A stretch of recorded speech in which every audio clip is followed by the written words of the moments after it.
আসসালামু আলাইকুম, স্বাগত জানাচ্ছি আরটিভির মধ্যাহ্নের সংবাদে। আপনাদের সঙ্গে আছি আমি সৈয়দা সাদিয়া বেনাসির। নারায়ণগঞ্জের সিদ্ধিরগঞ্জে হঠাৎ ভূমি অফিস পরিদর্শনে গেছেন ভূমি প্রতিমন্ত্রী ব্যারিস্টার কায়সার কামাল।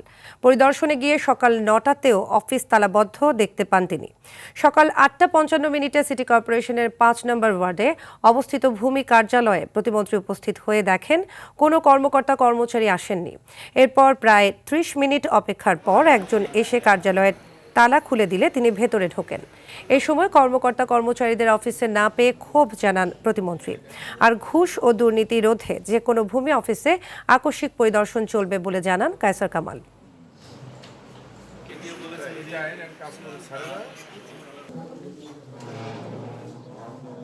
৯টার সময় অফিস খোলার কথা, ১৫:১০টার সময় কর্মকর্তা দুইজন এসছেন, একজন এসছেন ১৫:১০টা, আরেকজন ১০টার পরে এসছেন ইন্সপেকশন শুরু করে। তো এই ব্যাপারে আমরা যথাযথ কর্তৃপক্ষের মাধ্যমে বিধি অনুসারে ব্যবস্থা নেওয়া হবে। দেখুন, এই আকস্মিক ভিজিট শুধুমাত্র সিদ্ধিরগঞ্জের মধ্যে সীমাবদ্ধ থাকবে না, বাংলাদেশের যে কোনো প্রান্তে যে কোনো দিন যে কোনো অফিসে আমরা যাব এবং এইভাবে একটা যেটা বলা হয় সারপ্রাইজ ভিজিট, সেটা আমরা অব্যাহত রাখবো। জনগণ দ্বারা নির্বাচিত সরকার হিসাবে আমরা জিরো টলারেন্স এগেইনস্ট করাপশন সেটা কার্যকর করবো ইনশাআল্লাহ। দালালের দৌরাত্ম্য রোধে কঠোর পদক্ষেপ নেবে সরকার। যে কোনো মূল্যে হাসপাতালের রোগী ভাগিয়ে নেয়া, ট্রলি ব্যবসা সহ সব নির্মূল করা হবে বলে জানিয়েছেন স্বাস্থ্যমন্ত্রী সরদার মোহাম্মদ সাখাওয়াত হোসেন। সকালে ঢাকা মেডিকেলে আকস্মিক পরিদর্শন শেষে সাংবাদিকদের একথা বলেন। এখনও প্রয়োজনের তুলনায় হাসপাতালগুলোতে স্বাস্থ্যকর্মীর সংখ্যা অনেক কম, তবে স্বাস্থ্যকর্মী নিয়োগে দ্রুত ব্যবস্থা নেওয়া হবে। একই সঙ্গে হাসপাতালের ওটি সংখ্যা মান বৃদ্ধি সহ ওষুধ সরবরাহ বাড়ানো হবে বলেও জানান স্বাস্থ্যমন্ত্রী।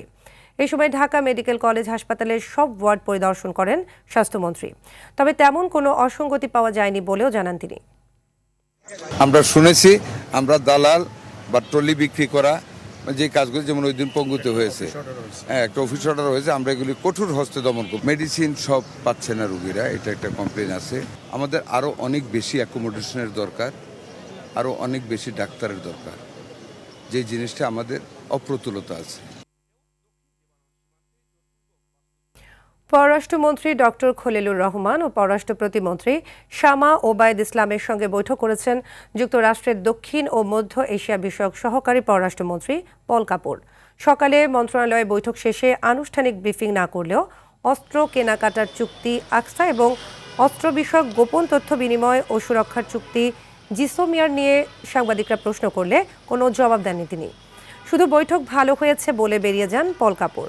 সফরের দ্বিতীয় দিনে অর্থমন্ত্রী আমির খসরু মাহমুদ চৌধুরী, জ্বালানি মন্ত্রী ইকবাল হাসান মাহমুদ টুকু, বাণিজ্যমন্ত্রী খন্দকার আব্দুল মুক্তাদিরের সঙ্গে বৈঠকের কথা রয়েছে। এরপর সন্ধ্যায় ব্যবসায়ী প্রতিনিধি দলের সঙ্গে মত বিনিময়ও করবেন তিনি। 2 দিনের সফরে মঙ্গলবার রাতে ঢাকায় আসেন পল কাপুর। বিএনপি সরকার গঠনের পর ওয়াশিংটন থেকে এটি যুক্তরাষ্ট্রের প্রথম কোনো দ্বিপক্ষীয় সফর।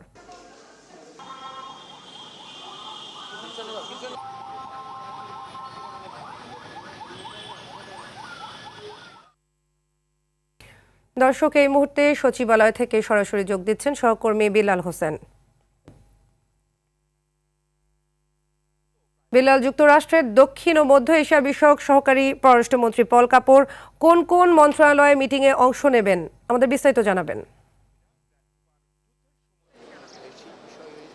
না, আপনাকে সব জানিয়ে রাখি যে যুক্তরাষ্ট্রের দক্ষিণ মধ্য এশিয়া বিষয়ক যে পররাষ্ট্র মন্ত্রী, উনি কিন্তু পররাষ্ট্র মন্ত্রণালয়ের বৈঠক শেষে এর মধ্যে কিন্তু বাণিজ্য মন্ত্রণালয়ে একটি বৈঠক করছেন। বৈঠকটি 11:30 নাগাদ শুরু হয়েছে। বৈঠকের আগে কিন্তু আমরা বাণিজ্য মন্ত্রীর সাথে যে আমরা আনুষ্ঠানিকভাবে কথা বলেছিলাম, তিনি আমাদেরকে আসলে যেটি জানিয়েছেন যে এই বৈঠকে আসলে যুক্তরাষ্ট্রের সাথে বাংলাদেশের যে বাণিজ্যিক যেই চুক্তিগুলো, পাশাপাশি যে বাণিজ্যিক যে সম্পর্ক, সেটি কিন্তু তুলে ধরা হবে। আপনাদেরকে যে আমরা বলে রাখি যে বিগত সরকারের আমলে যুক্তরাষ্ট্রে বাংলাদেশের যেই বাংলাদেশের আমদানি করা পণ্যের উপর যে শুল্ক আরোপ করেছে, সেই শুল্ক আসলে আরও কীভাবে কমিয়ে আনা যায় সেই বিষয়টি আসলে আলোচনা করা হবে। পাশাপাশি দুই দেশের মধ্যে যে বাণিজ্যিক যে সম্পর্ক, সেই সম্পর্ক কীভাবে আরও সহজলভ্যভাবে ব্যবসা আদান প্রদান করা যায় সেই বিষয়টি আসলে গুরুত্ব সহকারে কিন্তু এই নবনিযুক্ত যে বাণিজ্য মন্ত্রীর সাথে কিন্তু তাদের সাথে কিন্তু একটি বৈঠকে কিন্তু প্রাধান্য পাবে। পাশাপাশি বলে রাখি জ্বালানি মন্ত্রীর সাথে কিন্তু তার বৈঠক করার কথা রয়েছে, পাশাপাশি পরিবেশ মন্ত্রীর সাথে কিন্তু বৈঠকের কথা রয়েছে যে যুক্তরাষ্ট্রের যেই পররাষ্ট্র মন্ত্রী, সহকারী পররাষ্ট্রমন্ত্রী তার। আর আরেকটি তথ্য দিয়ে রাখি যে এছাড়াও কিন্তু এখন পর্যন্ত কিন্তু যদি সচিবালয়ের যে আমি যেটি বলে রাখি যে এই দুই মন্ত্রীর সাথে বৈঠকের ছাড়াও কিন্তু আর অন্য কোনো তার এখানে কোনো কর্মসূচি নেই। এছাড়াও কিন্তু এই মুহূর্তে কিন্তু যে জ্বালানি এবং পরিবেশ মন্ত্রী কিন্তু প্রধানমন্ত্রীর সঙ্গে একটি বৈঠকে কিন্তু বসেছেন। তার যে দপ্তরে সেই বৈঠকে আসলে এই সরকারের নির্বাচনী ইশতেহারে যে একটি ইশতেহার ছিল যে বৃক্ষরোপণ, সেই বৃক্ষরোপণ আজকে কিন্তু একটা সিদ্ধান্ত হবে কবে নাগাদ থেকে বৃক্ষরোপণ হবে, কোন জেলা থেকে সেটি শুরু হবে, সেই বিষয়টি কিন্তু এই মধ্যে কিন্তু বৈঠক চলছে। তো এই ছিল সচিবালয় থেকে আমার কাছে সর্বশেষ। ধন্যবাদ আপনাকে। পবিত্র ঈদ উল ফিতরে ঘরমুখো মানুষের নির্বিঘ্নে বাড়ি ফেরা নিশ্চিত করতে ট্রেন ও দূরপাল্লার বাসের অগ্রিম টিকিট বিক্রি শুরু হয়েছে। মঙ্গলবার থেকে এই টিকিট বিক্রি শুরু হয়। তবে লঞ্চের অগ্রিম টিকিট বিক্রির বিষয়ে এখনও কোনো সিদ্ধান্ত হয়নি। এ বিষয়ে আজ সিদ্ধান্ত হতে পারে বলে জানিয়েছে অভ্যন্তরীণ নৌ পরিবহন কর্তৃপক্ষ BIWTA। এদিকে সকাল থেকে বাস কাউন্টারগুলোতে ছিল বাড়তি ভিড়। যদিও অনেকেই অনলাইনে বাসের টিকিট সংগ্রহ করেছেন, বাংলাদেশ রেলওয়ে অনলাইনে ট্রেনের শতভাগ টিকিট বিক্রি শুরু করায় সেখানেও যাত্রীদের আগ্রহ দেখা যায়। আজ অনলাইনে পাওয়া যাচ্ছে 14 মার্চের টিকিট।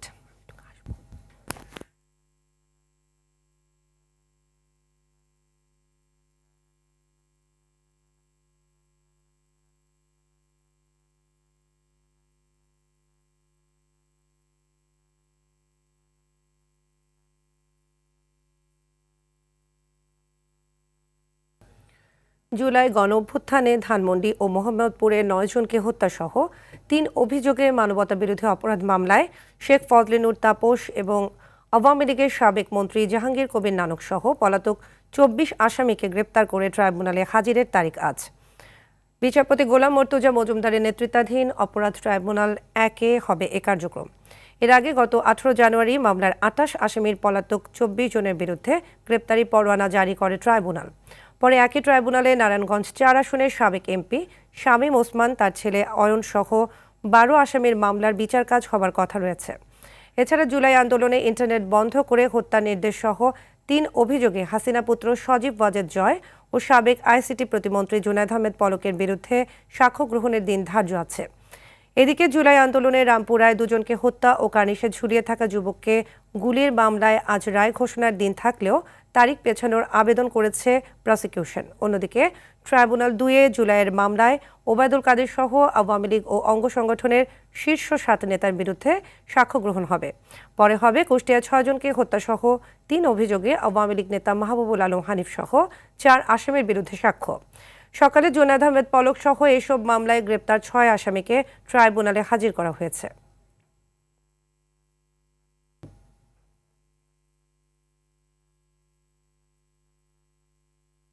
8 বছরের শিশু ইরা ধর্ষণ ও নিহতের ঘটনায় পুলিশ সংবাদ সম্মেলন করে বলেছেন, মূল আসামি বাবু শেখ ঘটনার সত্যতা স্বীকার করেছেন।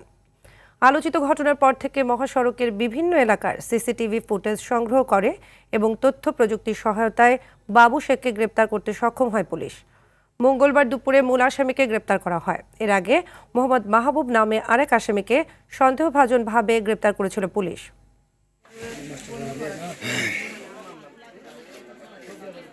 যেহেতু তারা পাশাপাশি বাড়িতে থাকে, পরিবারের বিভিন্ন বিষয় নিয়ে মাঝে মাঝে তাদের সাথে ঝগড়া হতো। কোনো একটা বিষয়ের প্রতিশোধ হিসেবে মেয়েটিকে চকলেটের লোভ দেখিয়ে এই সীতাকুণ্ড পাহাড়ে প্রবেশ করে। তাকে প্রথমে ধর্ষণের চেষ্টা করে, চিৎকার শুরু করে, তখন তার কাছে থাকা চাকু দিয়ে পোজ দেয়। মূল অভিযুক্ত বাবু শেখকেই গ্রেপ্তার করেছি। যদি এর সাথে আরো কেউ জড়িত থাকে, আমরা প্রাথমিকভাবে তদন্ত করছি, আমরা পরবর্তীতে তাকেও গ্রেপ্তার করতে পারি। গাজীপুরের টঙ্গীতে ছিনতাইকারীর ছুরিকাঘাতে এক পুলিশ সদস্য গুরুতর আহত হয়েছেন। এ সময় আল আমিন নামে এক ছিনতাইকারীকে ধরে পায়ের রগ কেটে দিয়েছে স্থানীয়রা। মঙ্গলবার রাতে ঢাকা ময়মনসিংহ মহাসড়কের টঙ্গীর এরশাদনগর এলাকায় এ ঘটনা ঘটে। আহত পুলিশ সদস্য মোহাম্মদ শান্ত ঢাকা মেট্রোপলিটন পুলিশে কর্মরত আছেন। ঘটনার পর আহত পুলিশ সদস্য ও ছিনতাইকারীকে ঢাকা মেডিকেল কলেজ হাসপাতালে পাঠানো হয়েছে।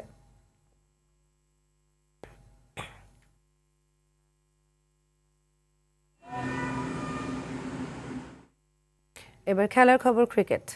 টি-20 বিশ্বকাপের প্রথম সেমিফাইনালে আজ মুখোমুখি হবে দক্ষিণ আফ্রিকা ও নিউজিল্যান্ড। ইডেন গার্ডেন্সে ম্যাচটি শুরু হবে বাংলাদেশ সময় সন্ধ্যা 7:30টায়। আসরে একমাত্র অপরাজিত দল হিসেবে সেরা 4-এ খেলবে দক্ষিণ আফ্রিকা। পাশাপাশি নিউজিল্যান্ডের বিপক্ষে টি-20 বিশ্বকাপে 6 বারের দেখায় সবকটিতে জয় পাওয়ায় মানসিকভাবেও এগিয়ে প্রোটিয়ারা। যদিও নকআউটে প্রথমবার মুখোমুখি হচ্ছে দুই দল। গুরুত্বপূর্ণ লড়াইয়ে দলটির নজরে থাকবেন অধিনায়ক এইডেন মার্করাম। 7 ম্যাচে তার ব্যাট থেকে এসেছে 268 রান। আর বল হাতে নজরে থাকবেন লুঙ্গি এনগিডি। এদিকে সাম্প্রতিক ফর্ম বিবেচনায় কিউইরাও আছে দারুণ ছন্দে। সুপার 8-এ ইংল্যান্ডের কাছে হারলেও স্বাগতিক শ্রীলঙ্কাকে হারিয়ে নিশ্চিত করেছে সেমি ফাইনালে যাওয়ার মিশনে দলটির নজরে থাকবেন রাচিন রাবিন্দ্রা। আইসিসির ইভেন্টে বরাবরই দলটিতে গুরুত্বপূর্ণ ভূমিকা রাখেন এই অলরাউন্ডার।